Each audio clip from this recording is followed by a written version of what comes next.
संभल में सपा सांसद बल के इलाके में पहुंचे किष्किंधा रथ यात्रा गदा लेकर चलते नजर आए सीओ अनुज चौधरी। योगी की पुलिस का गदाधारी अंदाज देखा क्या, जिस पर मच गया है बवाल। सवाल उठ रहे हैं, क्या एक पुलिस अधिकारी का गदा उठाकर चलना सही है? वर्दी पहने पुलिस का धार्मिक रूप क्यों नहीं बच पा रहा? नेहा सिंह राठौर ने क्यों कहा सीओ अनुज को बेहया? जरा देखिए इस वीडियो में। किष्किंधा से रथ यात्रा पहुंची संभल। सपा सांसद बर्ग के घर के सामने से गुजरी यात्रा। संभल सीओ का अनोखा अंदाज, हाथ में बंदूक नहीं थामे दिखे गदा, डंडा नहीं गधे से करेंगे कंट्रोल। यूपी के संभल जिले के मुस्लिम बहुल इलाके में 46 सालों से बंद पड़े मंदिर के कपाट खुलने के बाद श्रद्धालुओं का तांता लगा हुआ है। इसी क्रम में स्वामी गोविंदानंद सरस्वती महाराज हनुमान जी की जन्मस्थली कर्नाटक से किष्किंधा रथ यात्रा लेकर यहाँ पहुँचे। श्री राम जय जय राम और जय बजरंगबली के जयकारों के बीच गोविंदानंद सरस्वती महाराज भगवान हनुमान जी की प्रतिमा को लेकर प्राचीन मंदिर की ओर आगे बढ़ रहे थे। आराम से ये किष्किंधा रथ यात्रा मुस्लिम बहुल खग्गूसराय इलाके से होकर गुजर रही थी, लेकिन इस रथ यात्रा में एक तस्वीर जो खास थी, एक तस्वीर जो चर्चा का विषय बन गई, जिसमें खुद सीओ अनुज चौधरी हाथ में गदा लेकर रथ यात्रा के आगे आगे चल रहे थे। इसी ने बस सबका ध्यान खींचा और ये सुर्खियां बन गई। योगी की पुलिस का अनोखा अंदाज, अगल बगल गनर, बजरंगबली की गूंज। ये पुलिस अधिकारी है या गदाधारी? वहीं हाथ में गदा लेकर चलने के सवाल पर सीओ अनुज चौधरी ने कहा कि रथ यात्रा के सामने खड़े रहने के दौरान गुरुजी ने इसे उनके हाथ में दे दिया था। वर्दी में गदा हाथ में लेना कोई पाप तो नहीं है। सनातन के साथ साथ अन्य सभी लोगों को सुरक्षा व्यवस्था देने के लिए हम सब यहाँ पर मौजूद है। कोई भी अप्रिय घटना नहीं हुई, सब कुछ शांतिपूर्ण तरीके से संपन्न हुआ। इस बीच संभल के खग्गूसराय इलाके में किष्किंधा रथ यात्रा भी निकाली गई। ये यात्रा समाजवादी पार्टी के सांसद जियाउर रहमान बर्ग के घर के सामने से गुजरी। यात्रा में श्रद्धालु नारे लगा रहे थे। इसके लिए सुरक्षा के कड़े इंतजाम किए गए थे।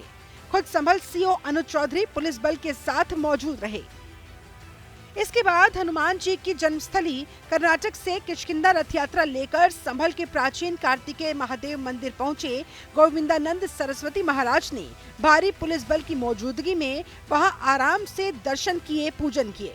दरअसल हनुमान जी की जन्मस्थली किष्किंधा से रथ यात्रा लेकर स्वामी गोविंदानंद सरस्वती महाराज संभल के खग्गूसराय इलाके पहुंचे, जहां 14 दिसंबर 2024 को 46 साल बाद प्राचीन कार्तिकेय महादेव मंदिर के कपाट खुले।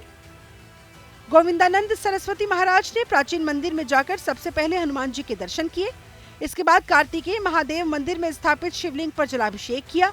इस दौरान श्रद्धालुओं की भीड़ मौजूद रही। मंदिर में दर्शन करने के बाद स्वामी गोविंदानंद ने कहा, हमारी सरकार से मांग है, जैसे अयोध्या को विकसित किया गया, वैसे ही भगवान कल्कि के अवतार के लिए जानी जाने वाली संभल की धरती को भी डेवलप किया जाए। क्या है संभल का कल्कि कनेक्शन? संभल में भगवान कल्कि के अवतार को लेकर स्पष्ट उल्लेख है। उसी के आधार पर मान्यता है कि भगवान कल्कि का अवतार स्थल संभल ही है। ये धरती वैभव को पुनः प्राप्त कर रही है। जैसे राम जन्मभूमि, कृष्ण जन्मभूमि चमक रही है, अब वैसे ही भविष्य के 10वें अवतार की स्थली का भी उद्धार होना चाहिए। इसलिए सभी काम भगवान की प्रेरणा से हो रहे हैं। गदा लिए दिखे सीओ अनुज, सीओ पर भड़की नेहा सिंह राठौर। क्या पुलिस वाले अब धनुष बाण लेकर भी चलेंगे? इस वक्त संभल जिले के सीओ अनुज चौधरी किष्किंधा रथ यात्रा के दौरान हाथ में हनुमान जी का गदा लेकर चलने को लेकर चर्चाओं में है।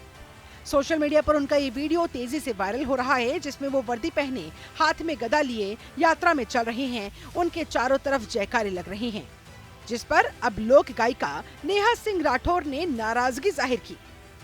नेहा सिंह ने एक्सप्रेस की तस्वीर शेयर की है और लिखा है, पुलिस गदा लेकर क्यों चल रही है? क्या पुलिस वाले अब धनुष बाण लेकर भी चलेंगे? बेहया के फूल देश भर में खिल रहे हैं। नेहा के इस पोस्ट को शेयर करते ही लोगों के कमेंट्स की बारिश हो गई। कुछ लोग हमेशा की तरह नेहा को ट्रोल कर रहे हैं, तो कुछ उनका समर्थन कर रहे हैं। यूजर्स के तंज भरे रिएक्शन। अनुज चौधरी की इस तस्वीर पर एक यूजर ने लिखा, ये किस देश की पुलिस है? शायद उत्तर प्रदेश नया देश घोषित हुआ है, इसलिए वहाँ की पुलिस गदा लेकर चल रही है। पुलिस प्रशासन में कट्टरपंथी समाज के लिए घातक है। एक और यूजर ने लिखा, बर्बाद गुलिस्ता करने को बस एक ही उल्लू काफी है, हर साख पे उल्लू बैठा है, अंजामे गुलिस्ता क्या होगा। यही नहीं, एक और मजेदार रिएक्शन सामने आया जिसमें लिखा गया कि जनता को लगता है देश संविधान से चल रहा है, लेकिन मैं ऐसे सैकड़ों रीजन बता दूं कि देश संविधान से नहीं चल रहा, बल्कि सिर्फ बहुसंख्यक की मर्जी से चल रहा है, सिर्फ कागजों में देश संविधान से चल रहा है। तो कुल मिलाकर आपका सीओ अनुज चौधरी की इन गदा वाली तस्वीरों पर क्या कहना है, क्या मानना है? एक पुलिस अधिकारी का इस तरह का धार्मिक रूप क्या स्वीकार्य है, वो भी जब वो निष्पक्ष ड्यूटी पर हो, अपनी वर्दी में हो, जिस वर्दी में वो खुद पर कोई भी धर्म हावी ना होने का वचन दे चुका हो। आपको क्या लगता है? कमेंट करके जरूर बताइएगा। चलिए फिर होगी मुलाकात एक नई किस्से कहानी के साथ, तब तक के लिए नमस्कार।